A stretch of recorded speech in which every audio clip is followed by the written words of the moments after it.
तो inductive circuit तो पढ़ा दिए थे।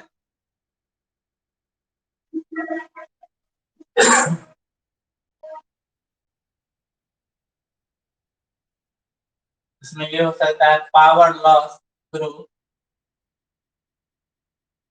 An inductor.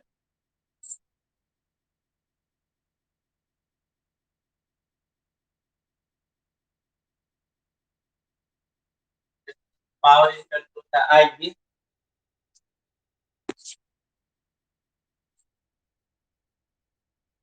तो आई इज इक्वल टू इसमें निकाले थे I M sine omega T minus pi by नहीं, और एम साइन ओमेगा हम लिख सकते हैं sine omega T minus pi by 2 हो गया cos omega T minus cos omega T sine omega T हो गया।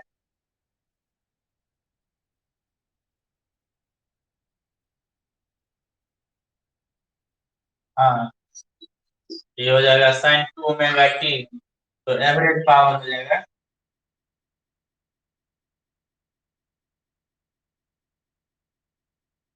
एवरेज पावर लॉस हो जाएगा।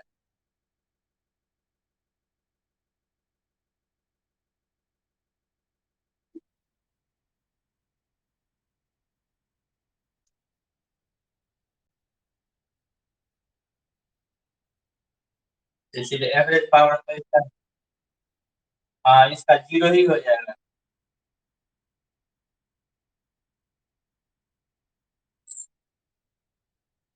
तो एवरेज पावर लॉस हो जाएगा जीरो। तो देयर इज नो, तो there is no power loss to an inductor.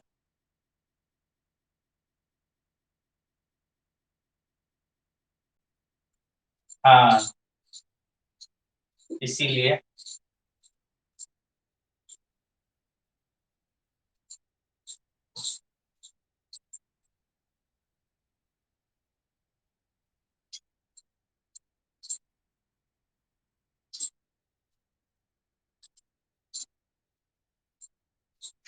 अब है LCR circuit.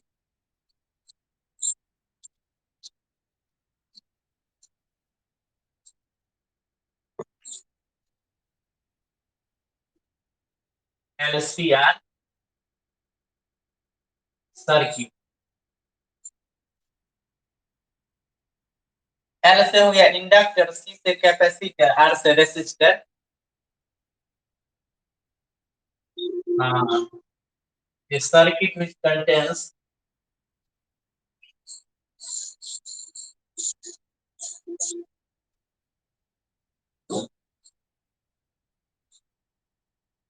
an inductor,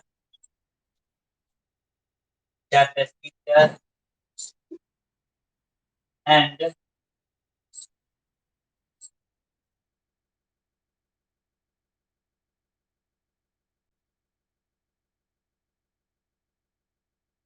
series called LCR circuit। हाँ सीरीज में है, सीरीज को सीरीज भी कहा जाता है, सीरीज आरसीएल सर्किट, क्योंकि इसमें तीनों को सीरीज में रखा जाता है। रेसिस्टर हो गया, कैपेसिटर हो गया और इंडक्टर हो गया,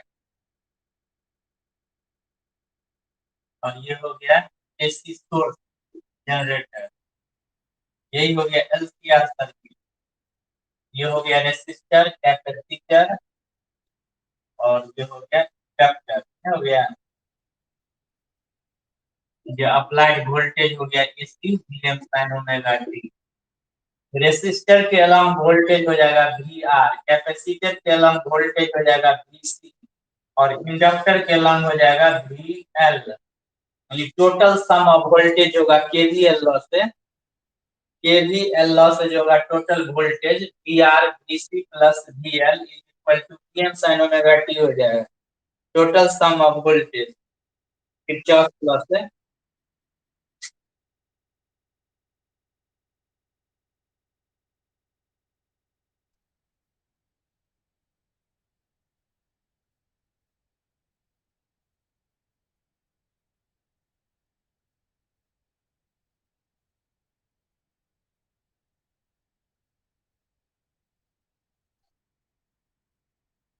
Let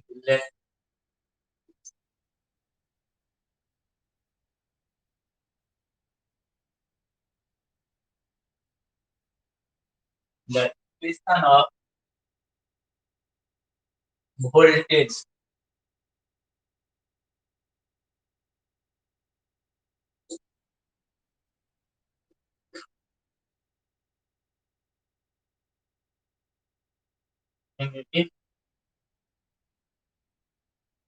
if current I flows through the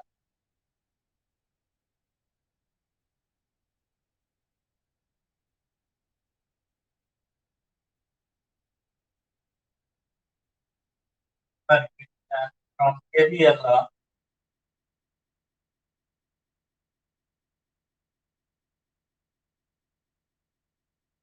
KVL law से we can write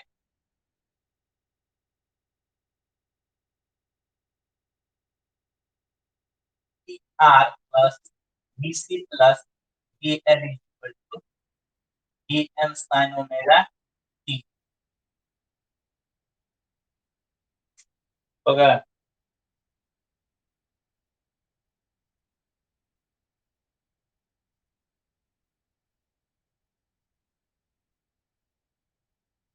ये हो गया voltage along resistor capacitor inductor. इसको हम ऐसे लिख सकते हैं, equation V R is equal to I R लिख सकते हैं, D C is equal to क्या लिख सकते हैं, क्यू बाई सी। इंडक्टर के अलॉन्ग वोल्टेज होगा L D I by D T.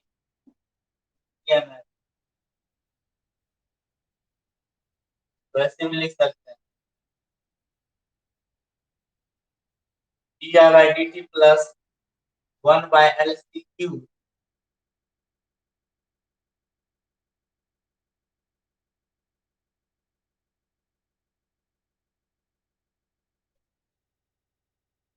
हमने एल से डिवाइड कर दिया है, आर बाय एल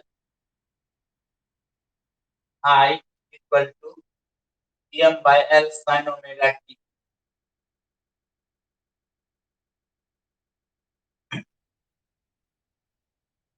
यानी इक्वेशन जो हो गया सेकंड ऑर्डर का डिफरेंशियल इक्वेशन हो गया। आई को क्या लिख सकते हैं, D Q by D T, T square Q by D T square हो गया। ये हो गया आर बाय एल, आई को लिख सकते हैं D Q by D T plus 1 by L C Q is equal to M by L sine omega T हो गया। इक्वेशन ये हो गया सेकंड ऑर्डर का डिफरेंशियल इक्वेशन आ गया, सेकंड ऑर्डर का डिफरेंशियल इक्वेशन आ गया। इसको हम मैथमेटिकली, ये सेकंड ऑर्डर का डिफरेंशियल इक्वेशन है, इसका सॉल्यूशन जो आएगा q इक्वल टू qm आ जाएगा sine omega T plus phi कुछ भी आएगा फेज डिफरेंस।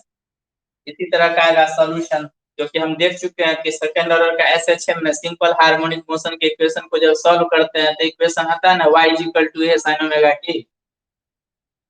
तो ये भी तो q को यदि y मान लेंगे या x मान लेंगे तो d square x by dt square plus r by dx by dt plus q by में आ जाएगा एलसी। तो कांस्टेंट उसी तरह का सेकंड ऑर्डर का डिफरेंशियल इक्वेशन में आ जाएगा, सॉल्यूशन भी तो उसी तरह का होगा। लेकिन लेकिन हम लोग इसको सॉल्व करेंगे फेजर डायग्राम मेथड से, मैथमेटिकली नहीं सॉल्व करके हम इसको फेजर डायग्राम से सॉल्व करेंगे। तो इस इक्वेशन का जरूरत ही नहीं होगा, यहीं से हो जाएगा, क्योंकि फेजर डायग्राम जो होगा वोल्टेज का होता है ना। हाँ, इसीलिए इसको हम सॉल्व कर देंगे।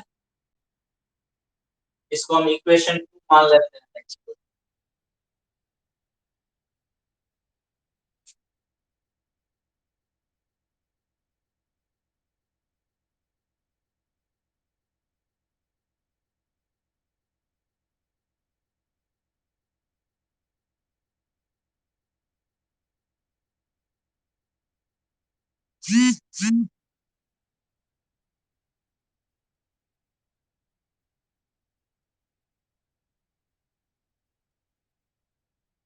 लिखेंगे solution of equation 2 by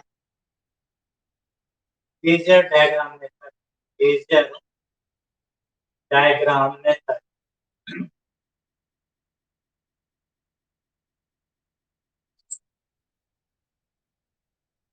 ठीक है, मान लेते हैं कि लेट हाई इधर फेज डिफरेंस या फेज डिफरेंस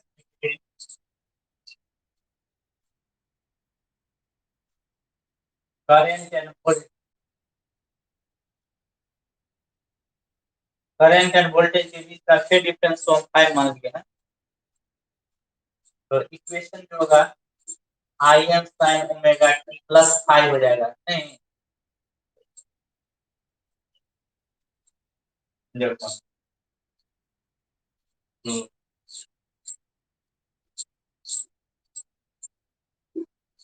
फेजर डायग्राम जब हम लोग ड्रॉ करेंगे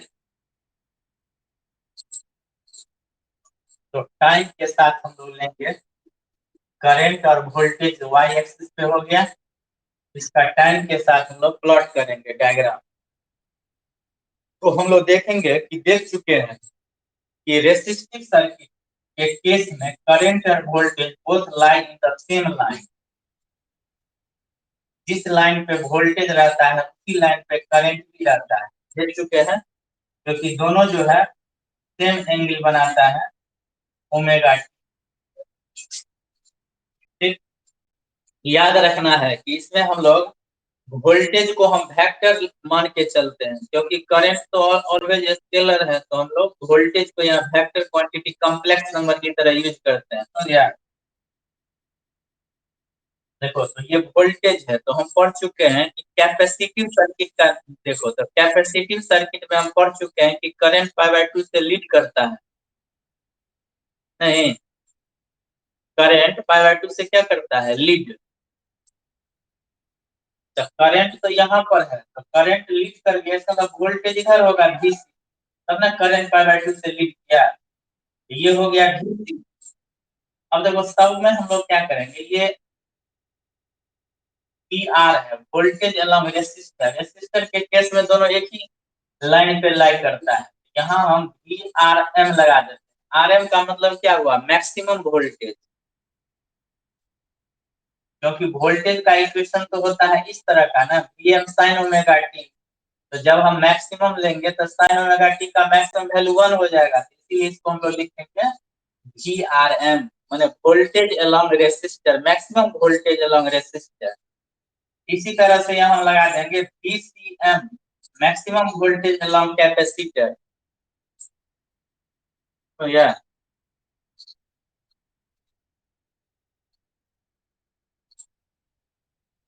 हाँ, ये हो गया वोल्टेज, ये हो गया तुम्हारा वोल्टेज अलॉन्ग कैपेसिटर हो गया नीचे, क्योंकि करंट यहाँ पर है, तो करंट नीचे है, तो कैपेसिटर के केस में हम पढ़ा चुके हैं कि करंट पाई बाय 2 से लीड करता है। तो नीचे, हाँ, तो नीचे वोल्टेज रहेगा तब ना पाई बाय 2 से करंट लीड कर गया ऊपर।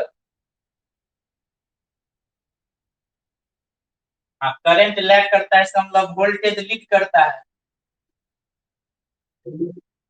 हाँ, तो ये हो गया VLM हो जाएगा, just like a vector quantity की तरह है।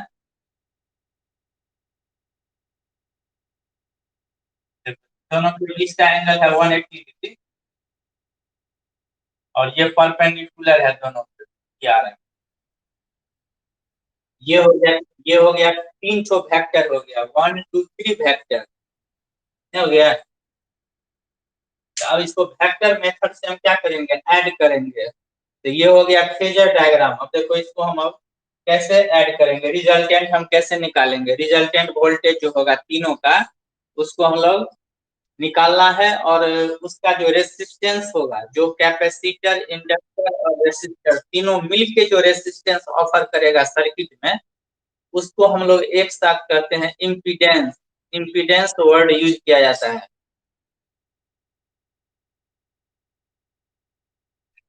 हाँ, जिसको हम जेड से रिप्रेजेंट करते हैं। जेड जो हुआ ना, सो इम्पीडेंस हुआ जेड, इसको इम्पीडेंस कहते हैं, इम्पीडेंस।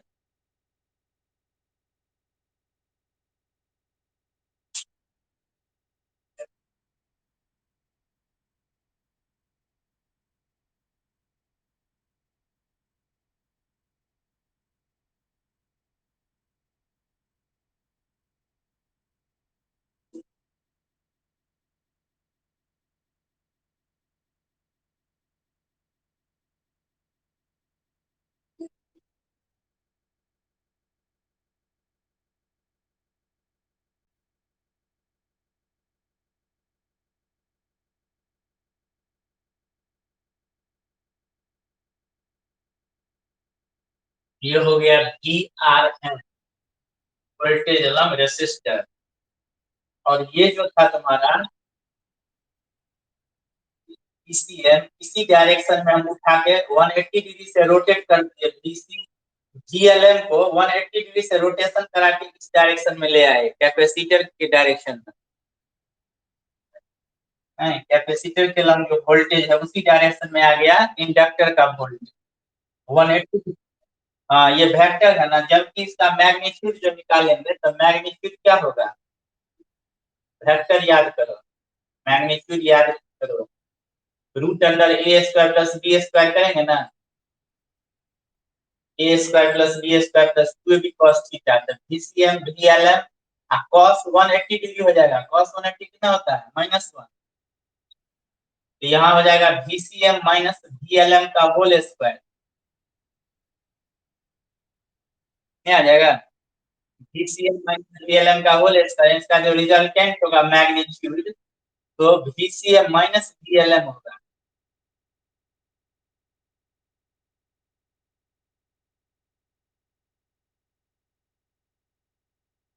समझ गया, इसका जो मैग्नीट्यूड निकालेंगे तो मैग्नीट्यूड क्या आ जाएगा, VCM minus VLM, VCM plus VLM जो है, दोनों वेक्टर का जो मैग्नीट्यूड होगा वो इतना आ जाएगा। समझ गया। अब देखो,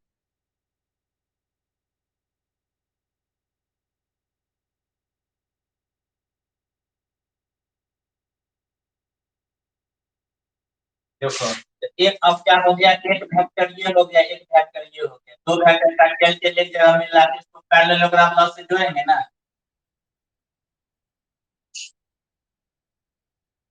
हाँ, तो क्या हो गया, हाँ ये हो गया तुम्हारा रिजल्टेंट वेक्टर, ये हो गया रिजल्टेंट।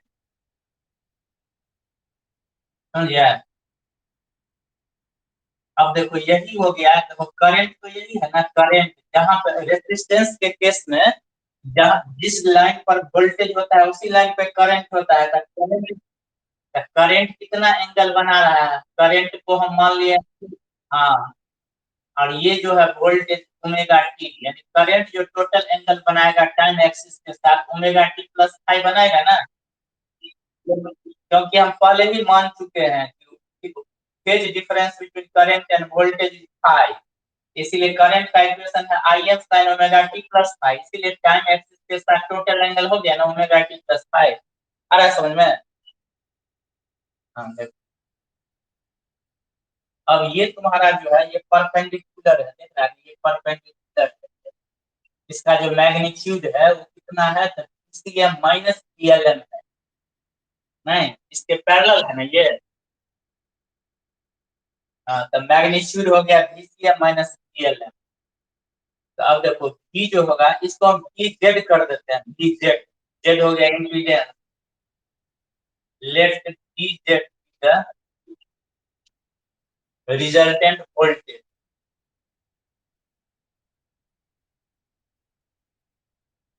तो VZ का जो मैग्नीट्यूड होगा रूट अंडर हो जाएगा VRM का whole square plus VCM minus VLM का होल स्क्वायर होगा।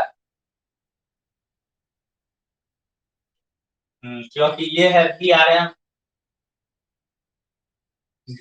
और ये हो गया VCM, इसलिए दोनों का स्क्वायर हो जाएगा। इसको हम समझने के लिए अलग से फिगर भी ड्रॉ कर सकते हैं इस तरह से। ये हो गया एंगल फाइव, ये हो गया तुम्हारा VRM और ये हो गया VCM माइनस VLM। आगे समझ में, इस ट्रायंगल को अलग से दिखा दिए। अब ये हो गया तुम्हारा GZ को क्या लिख सकते हैं, IZ, Z क्या हो गया इम्पीडेंस,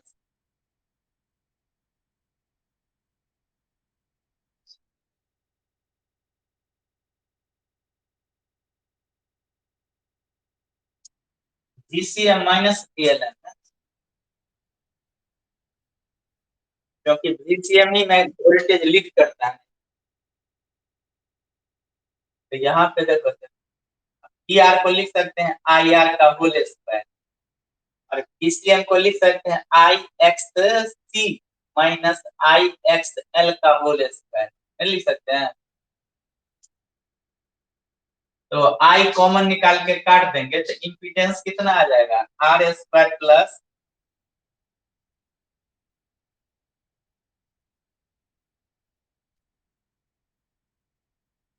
आ जाएगा R square plus X C minus X L का होल स्क्वायर।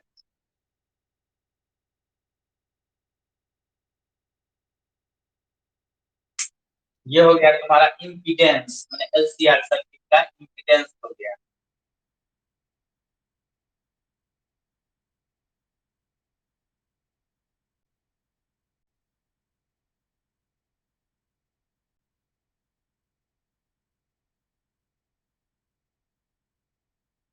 और हमको निकालना है, जेड तो निकल गया इम्पीडेंस, अब हमको निकालना है फेज डायग्राम, फेज एंगल। हाँ, फाइंड फेज एंगल। हाँ, क्योंकि फाई तो हम मान लिए थे, उसका वैल्यू हमको पता करना है, तो tan फाई हो जाएगा GCM minus DLM by DRM. ये हो जाएगा XC minus XL by R. इसको हम लिख सकते हैं 1/ओमेगा c minus omega L by R भी लिख सकते हैं।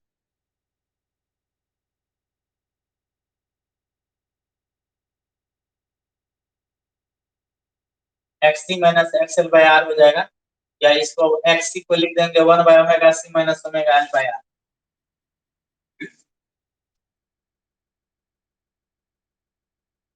हाँ, या 1/ओमेगा c minus omega L by R. ये हो गया तुम्हारा फेज एंगल निकालने का फॉर्मूला। इसी सब पे न्यूमेरिकल पूछता है। फेज एंगल फाइंड आउट करने के लिए तुमको सबका वैल्यू दिया हुआ रहेगा, एक्स एल का आर का गिवन रहेगा, समझे। हाँ, दिया हुआ गिवन रहेगा।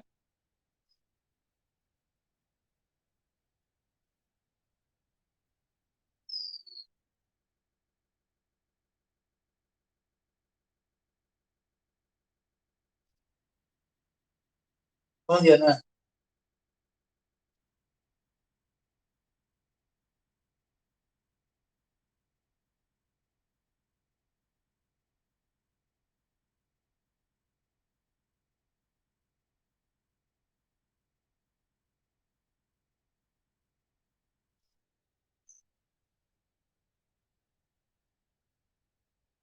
अब इसी में आएगा पावर फैक्टर।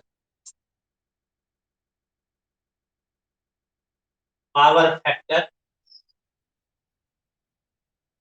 निकालने के लिए कभी कभी दे देता है पावर फैक्टर, समझे।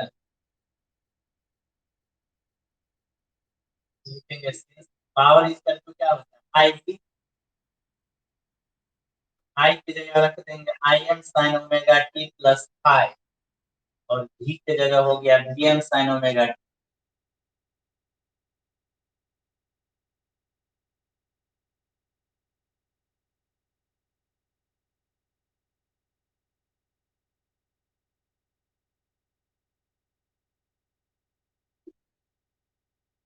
समझ गया।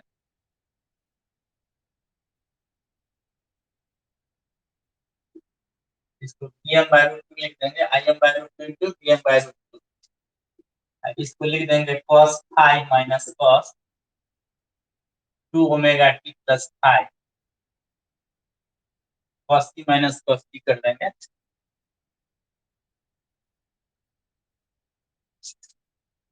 तो ये क्या हो गया, आई आर एम एस हो गया करेंट, जो हो गया V R M S current, हो गया।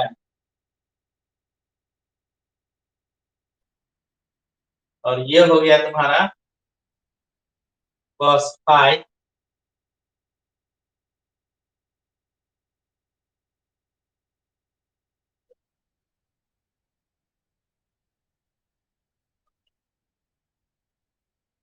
ये टू बाहर नहीं हो, ये तो टू बाहर है नहीं, ये टू मल्टीप्लाई में है ना, तो कट जाएगा तो एक हुआ। मल्टीप्लीकेशन में है ना, ये ऊपर नीचे मल्टीप्लाई कर दिया से। अब ये 2 sin a into cos b हो गया था। 2 sin a और cos b का फॉर्मूला लगाते हैं, 2 sin a into sin b का। हाँ, तो cos a minus cos b minus होता है cos a प्लस b, तो हो गया cos 2 ओमेगा। एवरेज पावर कितना हो जाएगा?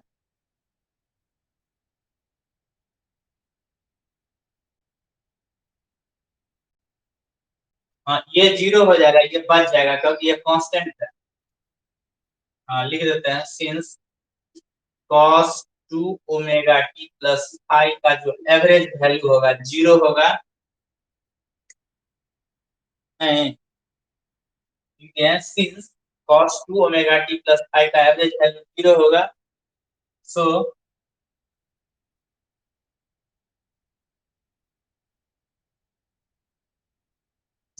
सो आई इज इक्वल टू यहाँ हो गया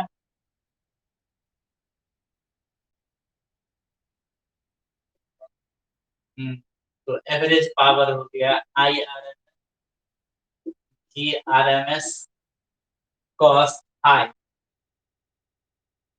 तो ये आई भी हो गया पावर, और इसका फैक्टर जो हो गया ना कॉस आई, इसी को कहा जाता है पावर फैक्टर। लिखेंगे है factor of power cos I is called power factor. समझ गया? इसी को पावर फैक्टर कहा जाता है कॉस आई। हाँ, इसको हटा दिया है अब नया सिलेबस में इस बार के।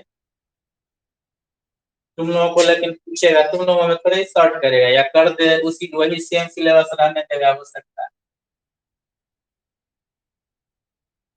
हाँ,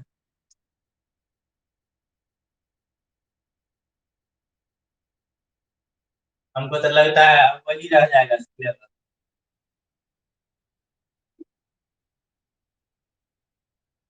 हाँ, तब तब खत्म हो गया जब तो सब कुछ सिलेबस का।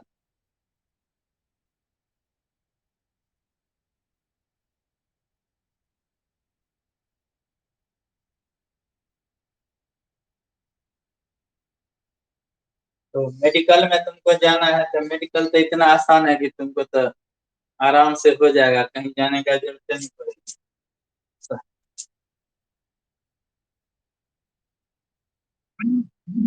नहीं तो तुम्हारे लिए तो कुछ तो नहीं है, समझा?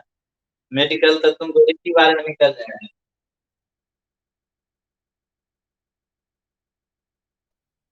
ना। इतना आसान पूछता है ना फिजिक्स में, तुमको टोटल बना के चलाएगा।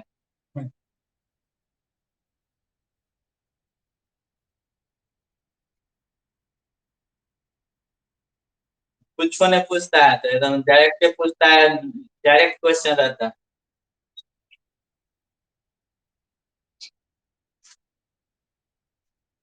देखो ये हो गया cos i का value 1/c minus omega L by R. cos i का वैल्यू पावर फैक्टर का वैल्यू आ गया ना।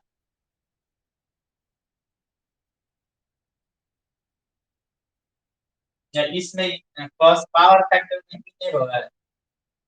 cos का पावर फैक्टर में तो बेस होगा ना, तो बेस हो गया r बाई जेड होगा। जेड का वैल्यू कितना है? आर स्क्वायर प्लस 1/ओमेगा c माइनस ओमेगा एल का होल स्क्वायर, ये हो जाएगा पावर फैक्टर का वैल्यू।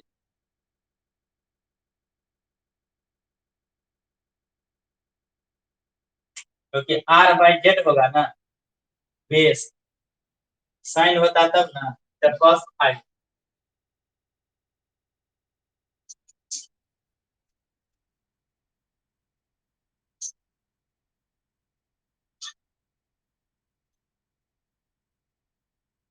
देखो cos पावर फैक्टर का वैल्यू जो है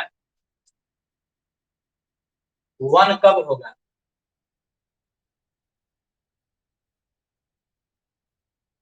हाँ, फाई का वैल्यू जब 90 डिग्री हो जाएगा, और वो क्या होगा? Phi is equal to pi by 2 होगा। देन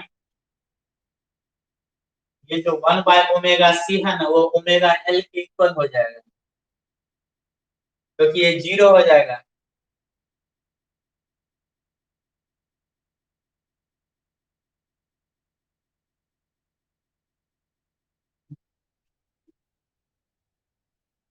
आई जब 0 डिग्री होगा तब होता है बराबर, 90 डिग्री ले लेंगे तब तो आर 0 हो जाएगा।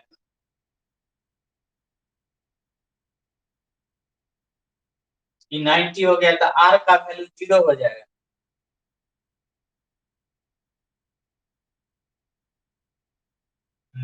इसका मतलब क्या होगा? Then LCR circuit, LCR circuit में भी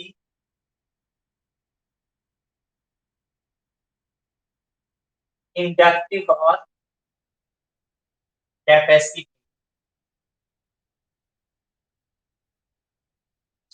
इसीलिए क्योंकि हम पढ़ चुके हैं,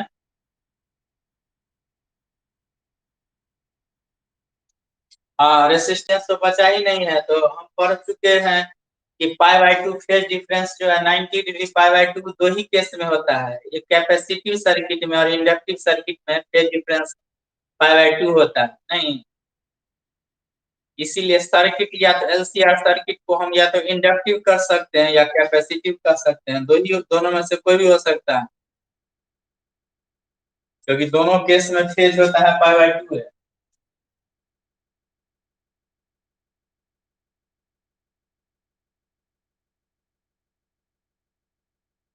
ये सब ऑब्जेक्टिव के लिए।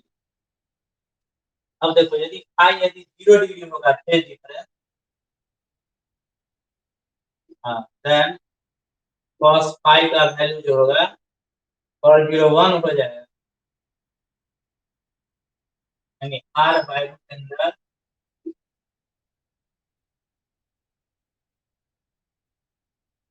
ओमेगा एल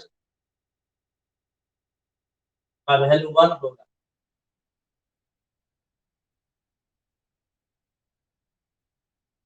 हाँ, आर स्क्वायर हो जाएगा,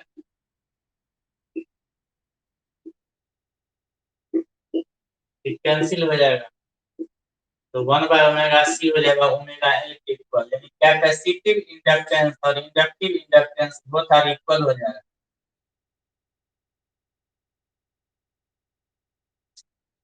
इसीलिए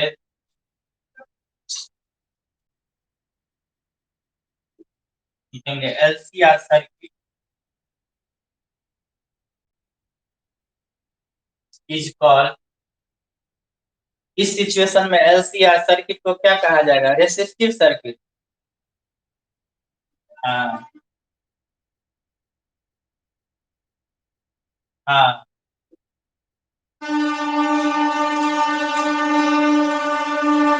क्योंकि कैपेसिटर और इंडक्टर दोनों मिलकर एक दूसरे को 0 कर देगा रेसिस्टेंस को, तो सिर्फ रेसिस्टर ही रेसिस्टेंस ऑफर करेगा, इसीलिए इसको रेसिस्टिव सर्किट कहा जाता है। इससे न्यूमेरिकल सीधा रहता है, फार्मूला बेस्ड न्यूमेरिकल रहता है, मतलब कुछ दिमाग लगाना ही नहीं है, सीधा पुटिंग गेटिंग रहता है। हाँ, डायरेक्ट कहता है फाई निकालने के लिए, डायरेक्ट जेड निकालने के लिए, यही सब रहता है। पावर फैक्टर डायरेक्ट रहता है, और वो भी रहता है जो एग्जाम्पल में दिया हुआ है, सेम क्वेश्चन रहता है।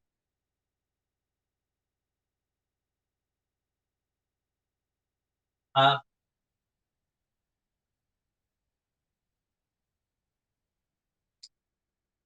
कभी कभी पूछ देता है इस तरह क्वेश्चन, जैसे यहाँ पे फैक्टर लगा देगा और यहाँ पर एक बल्ब लगा देगा, और यहाँ पर एक बैटरी लगा देगा। फैक्टर है तो पूछेगा इसका जो बल्ब का जो लाइट है, लाइट, वो लाइट ज्यादा होगा कि कम हो जाएगा, डिम हो जाएगा, ये पूछता है।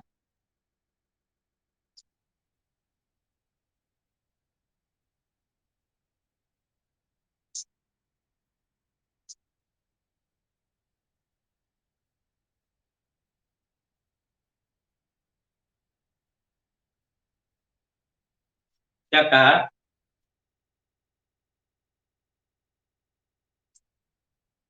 देखो इसमें ऐसा कर सकता है।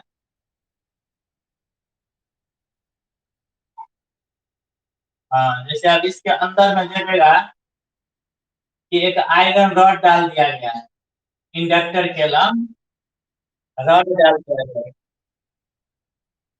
Iron rod. तब पूछेगा कि अब क्या होगा, इसका लाइट डिम होगा कि वोल्टेज अलॉन्ग बल्ब जो है इंक्रीज करेगा या डिक्रीज हो जाएगा? क्यों?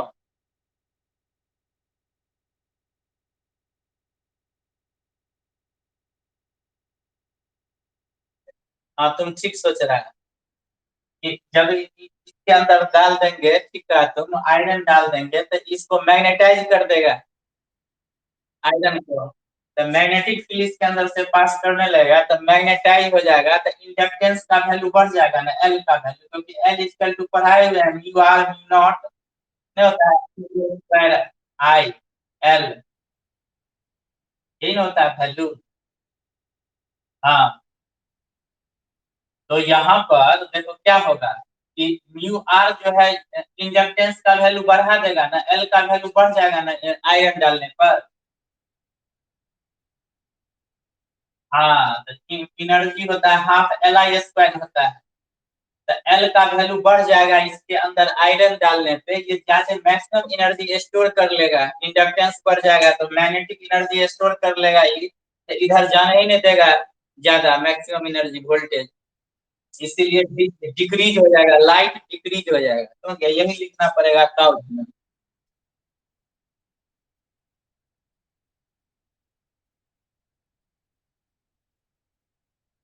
हाँ, क्योंकि मैक्सिमम एनर्जी तो यही ले लेगा ना,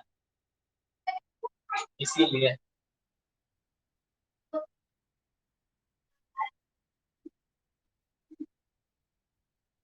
हाँ, इसी कारण से।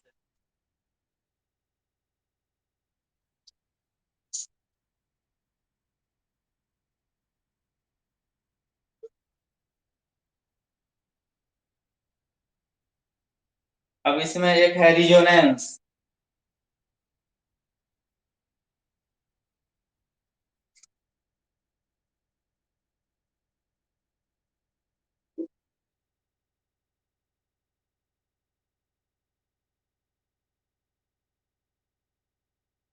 देखो रिजोनेंस जो है ना, क्या है पता?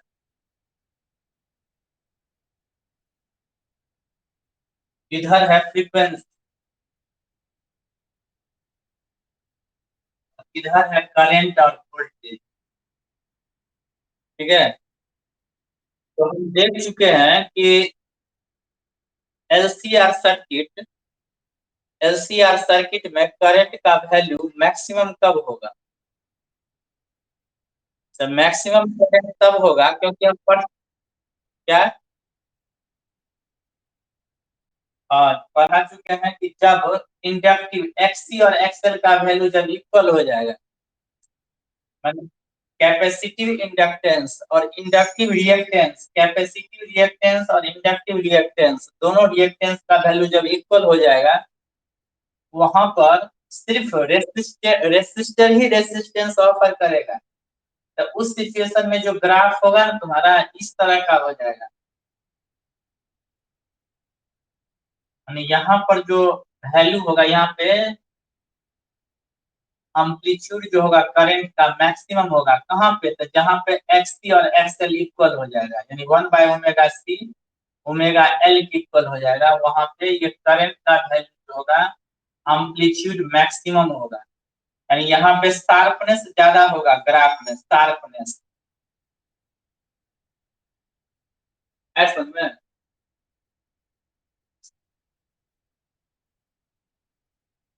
इस तरह से जैसे जैसे फ्रीक्वेंसी बढ़ता जाएगा करंट का वैल्यू बढ़ता है, तो इस फ्रीक्वेंसी को, जिस फ्रीक्वेंसी पे करंट मैक्सिमम हो जाता है उसको कहा जाता है रिजोनेंस फ्रीक्वेंसी। रिजोनेंस फ्रीक्वेंसी हो गया natural frequency.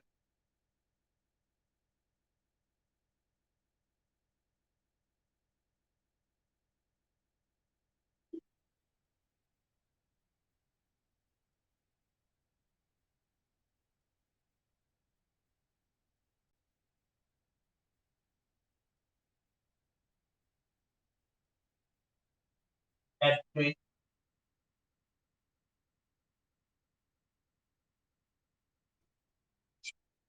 inductive reactance is equal to capacitive reactance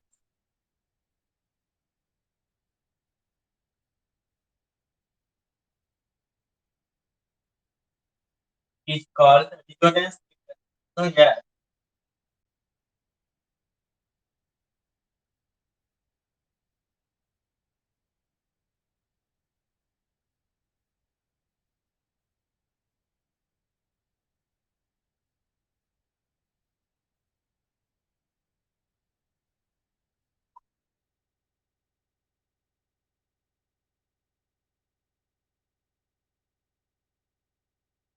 और उस कंडीशन को कहा जाता है रेजोनेंस, समझ गया ना, and the condition is called resonance.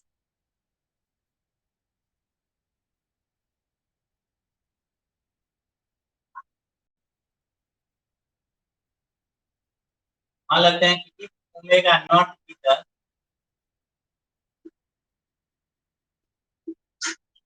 Resonance angular frequency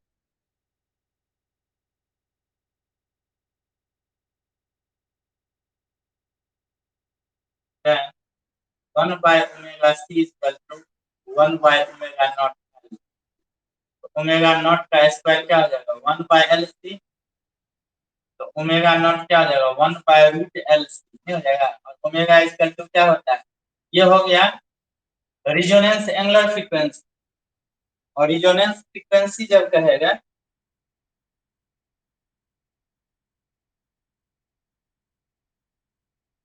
इसको हम लिख सकते हैं ओमेगा नॉट को 2 pi F not equal to 1 by root L. तो एफ नॉट हो गया 1 by 2 pi root L C हो जाएगा, रूट अंडर एल सी।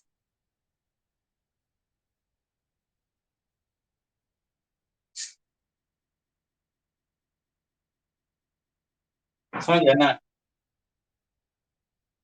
तो ये हो गया तुम्हारा रेजोनेंस फ्रीक्वेंसी, ये हो गया रेजोनेंस एंगुलर फ्रीक्वेंसी हो गया।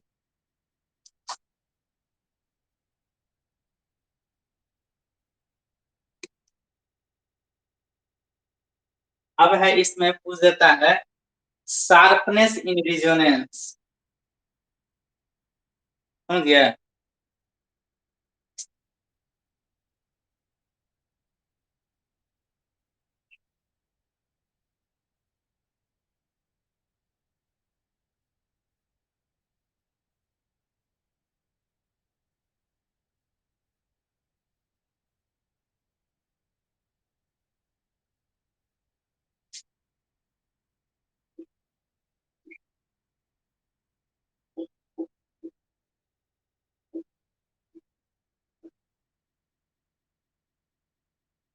तो शार्पनेस इन रेजोनेंस का मीनिंग हो गया कि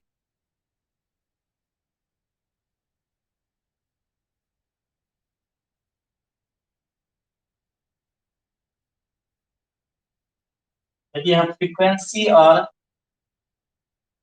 करंट और वोल्टेज के साथ ग्राफ प्लॉट करते हैं अगेंस्ट द फ्रीक्वेंसी, तो हम क्या देख रहे हैं कि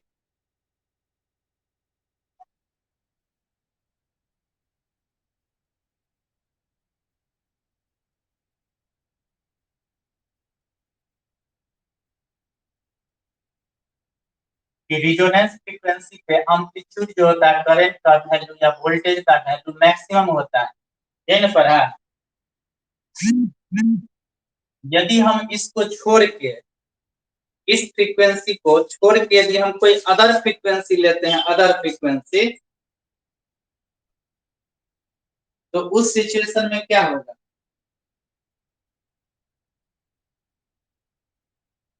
तो उस सिचुएशन में वैल्यू कम हो जाएगा, एम्पलीट्यूड घटना शुरू हो जाएगा। मान लेते हैं कि देखो ये अदर कोई मान लेते हैं इसको छोड़ के हम कोई अदर फ्रीक्वेंसी ले लिए, ओमेगा 1 जो कि omega naught plus delta omega है।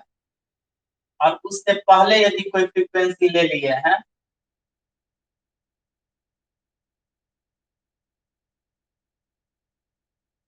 यहाँ पर ये हो गया ओमेगा 1, यहाँ पे ये हो गया ओमेगा 2 जो कि omega naught minus delta omega, माने रिजोनेंस फ्रीक्वेंसी को छोड़कर यदि हम कोई अदर फ्रीक्वेंसी लेते हैं तो अदर फ्रीक्वेंसी लेते हैं तो ऑटोमेटिक है कि वैल्यू ऑफ करंट का जो वैल्यू है मैक्सिमम उससे तो कम वैल्यू होगा यहाँ पे। तो देखो इसको कहा जाएगा अपर फ्रीक्वेंसी है, इसको कहा जाएगा लोअर फ्रीक्वेंसी, समझ गया ना। ये हो गया ये जो होगा omega naught plus delta omega ये हो गया अपर फ्रीक्वेंसी, इधर वाला हो गया lower frequency omega naught minus delta omega.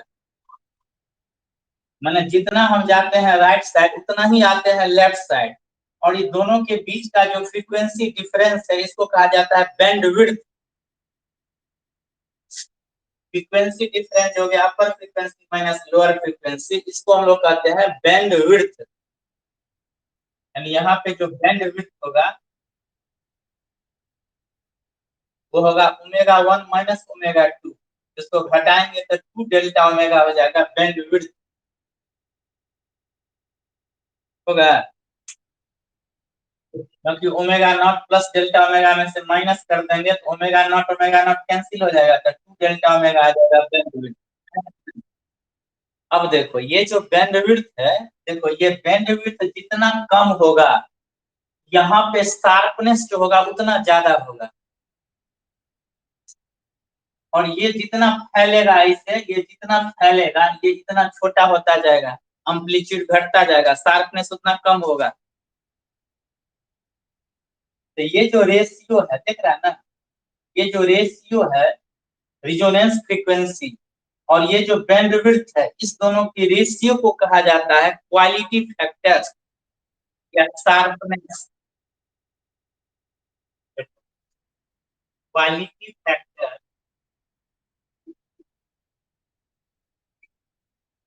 हाँ हाँ यही हो गया ना क्वालिटी फैक्टर, या जिसको हम कहते हैं शार्पनेस। क्या होता है, it is the ratio of resonance frequency by bandwidth to delta omega. इसी का नाम है क्वालिटी फैक्टर या शार्पनेस कहा जाता है इसी को। इसको क्यू वैल्यू भी कहा जाता है, क्यू वैल्यू।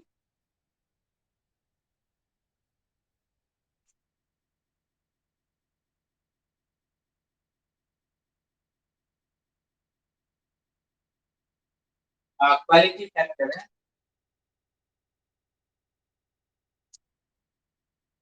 और इसी को हमको अब मैथमेटिकली डिराइव करके फाइंड आउट करना है, इसके वैल्यू को लाना है।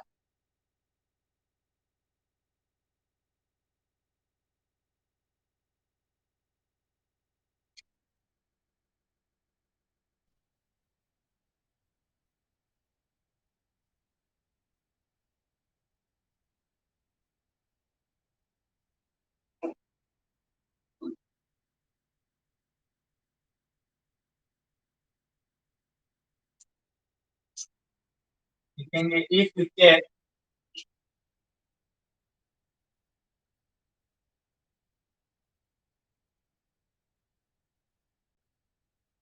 To values of angular frequency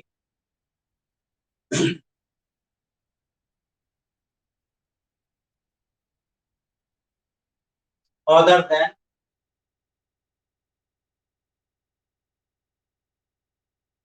resonance frequency, then amplitude of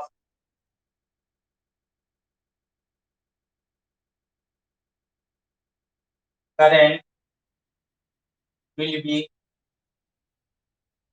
less than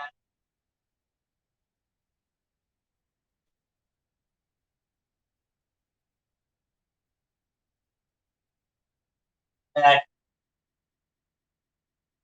resonance frequency, समझिए। कोई भी यदि दो वैल्यू लेते हैं हम अदर देन रिजोनेंस फ्रीक्वेंसी, समझिए ना, तो एम्पलीट्यूड ऑफ करंट क्या होगा, लेस देन होगा एम्पलीट्यूड एट रिजोनेंस फ्रीक्वेंसी।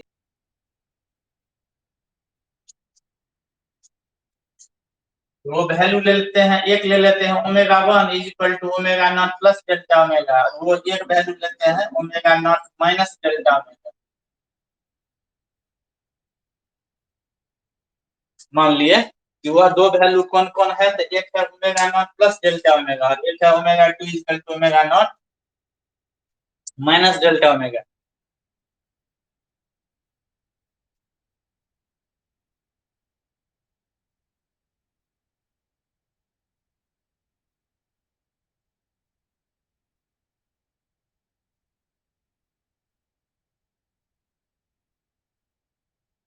तो रिजोनेंस कंडीशन से कंपेयर करना है हमको इसको। तो हम जानते हैं कि करंट का जो वैल्यू होता है वो होता है PM by root under R square plus 1 by omega C minus omega L का होल स्क्वायर, या इसी को पहले लिख देते हैं omega L minus omega 1 by omega C का होल स्क्वायर, लिख सकते हैं ना।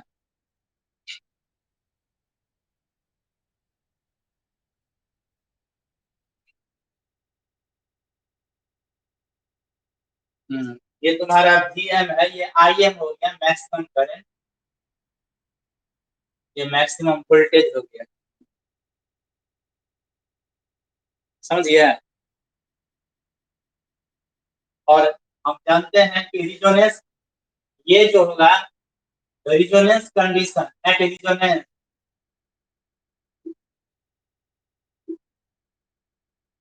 रिजोनेंस पे आईएम का वैल्यू कितना हो जाएगा, पीएम बाय रूट 2 आर होगा।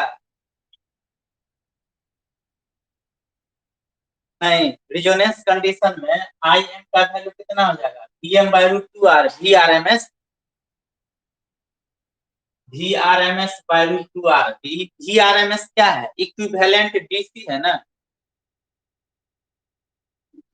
क्योंकि time independent factor is called DC factor. तो वीएम बाय रूट 2 जो लिखते हैं वीआरएमएस, तो क्या है, इक्विवेलेंट डीसी है,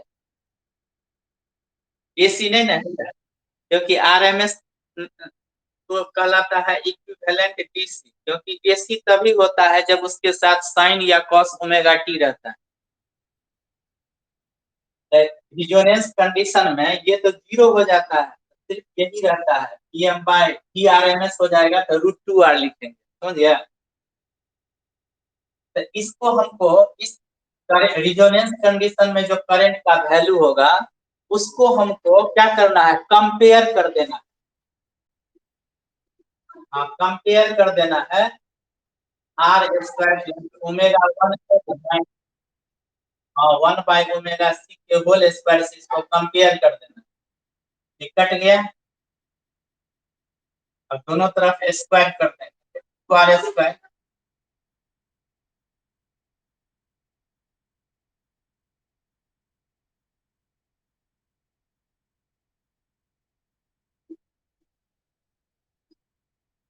होगा।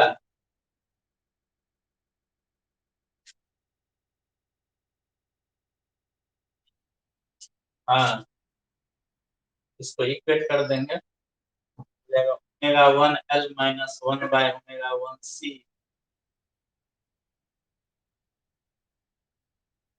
2 R square minus R square equal to R square, ये ना होगा।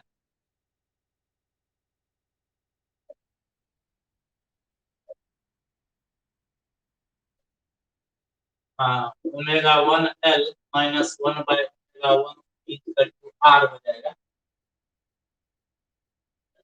हाँ, अब डाल देना पड़ेगा, लिखेंगे putting the value of omega 1।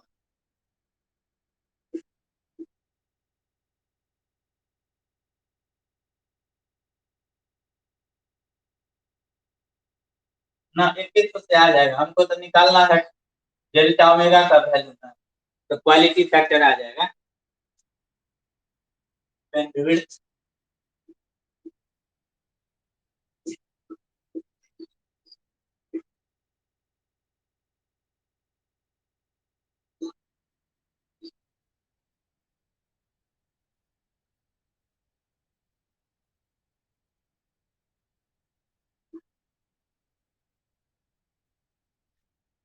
0 कहाँ? अच्छा ये आर 0 लिखा है।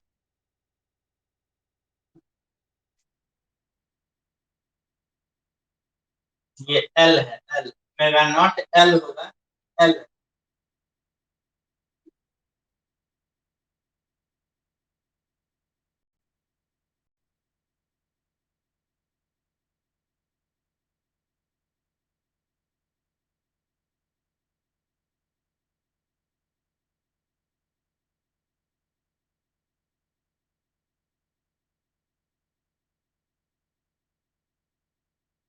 इसको -1 कर देंगे, ऊपर ले जाएंगे, ब्रैकेट में लिख देंगे रिजोनेंस कंडीशन में ओमेगा नॉट सी जो होता है वो ओमेगा नॉट एल के इक्वल होता है। देखो यहाँ पे 1/ओमेगा नॉट सी क्या होता है, ओमेगा नॉट एल के इक्वल होता है ना। तो यहाँ 1/ओमेगा नॉट सी जो था इसको हम लिख दिए ओमेगा नॉट एल कर।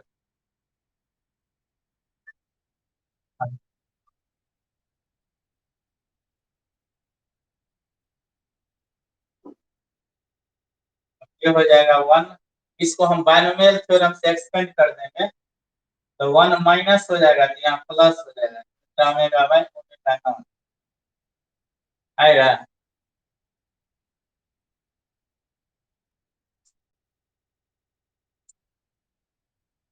हाँ यहाँ पे हम लगा दिए वही formula, omega naught minus omega naught का पावर -1 था तो हो जाएगा ये वाला formula 1 plus N X. N का वैल्यू -1 है इसीलिए माइनस यहाँ लग गया।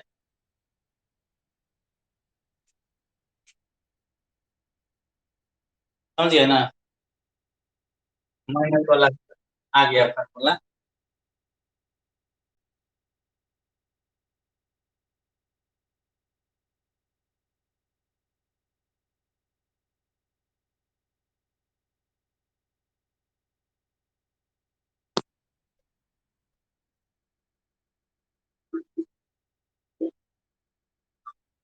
1 से 1 कैंसिल हो जाएगा, 2 delta omega by omega naught हो जाएगा, ओमेगा नॉट से ओमेगा नॉट कट गया तो 2 डेल्टा ओमेगा निकल गया, आर बाय एल निकल गया, बैंडविड्थ हो गया, ये आ गया bandwidth R by L.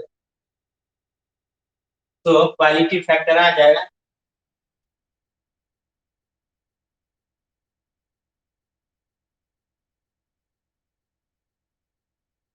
So sharpness या ट्यूब वैल्यू होगा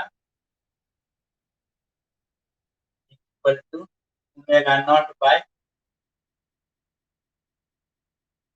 2 डेल्टा ओमेगा का वैल्यू आर बाय एल हो गया।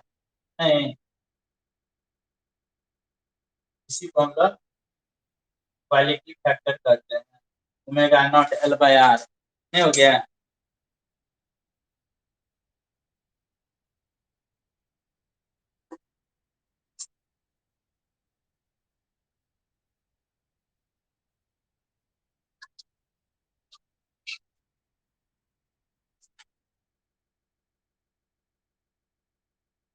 अभी चैप्टर हो गया खत्म, चैप्टर में अब 2 गो टॉपिक रह गया है,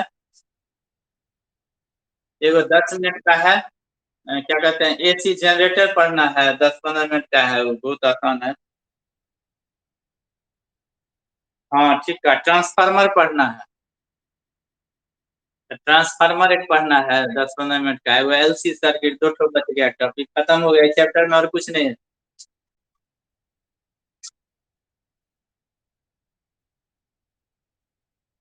मैंने कल हो जाएगा खत्म ये चैप्टर, कल ये भी हो जाएगा, वो भी जो है 2 मिनट का जो ईएम वेव है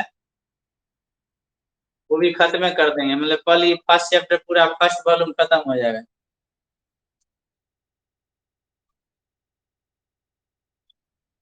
हाँ, तब वे वापिस स्टार्ट कर देंगे परसों से।